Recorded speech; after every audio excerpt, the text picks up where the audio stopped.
This is Cassandra Negley with Yahoo Sports looking at the takeaways for the first day of the NCAA Women's Tournament.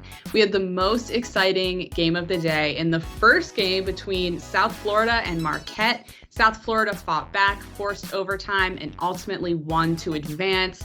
The rest of the morning was pretty chalky until that Mississippi State win, which we will get to. But first, let's talk about the top seeds absolutely rolling on day one. Greenville 1 had a lot of action today, starting off with number 1 overall seed South Carolina. Norfolk State gave them a good game. This is a top defensive team, and they showed it. But South Carolina was just far too much. 12 of 14 Gamecocks scored in the game, led by 11 points each from Zaya Cook and Letitia Amahir. Number 2, Maryland nearly hit the century mark. They scored 93 points in a 93-61 win against Holy Cross. Absolutely tore into that game from the start. They were 9 of 19 on threes, nearly hitting 50% of those. And then number 3, Notre Dame, which announced the day before their game that Olivia Miles would not play in this tournament, fared just fine without her. Maddie Westfeld had a big game, followed by Sonia Citron, Lauren Ebo, and Kylie Watson. And we will see the number 4 seed in that region, UCLA, on day 2. In the Seattle 4 region, number 2 seed Iowa never gave Southern Louisiana a chance in front of another sold-out crowd at Carver Hawkeye Arena.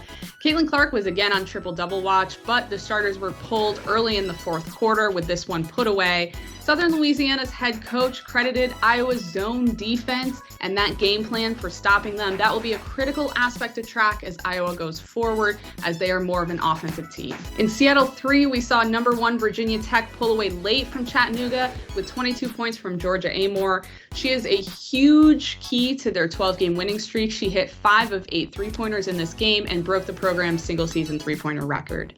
And in Greenville 2, we saw number 3 LSU struggle a little bit early with Hawaii, but they pulled away with a huge game from Angel Reese. She had 34 points and 18 rebounds. This is March Madness, though, and we are still looking for some big-time upsets.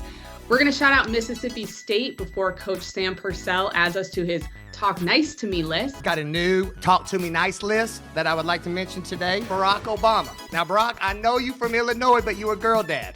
So I'm asking for your vote in the future. This is a team that lost by 7 to South Carolina this year.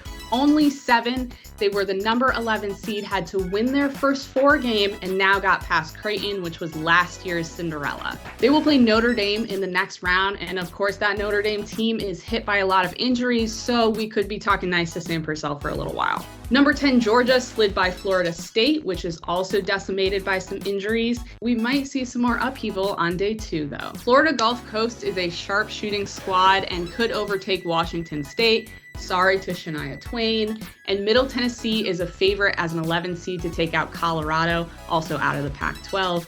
Drake could also overcome Louisville in that favorite 5-12 matchup that sees a lot of upsets. For more from the NCAA Women's Tournament, stay with Yahoo Sports.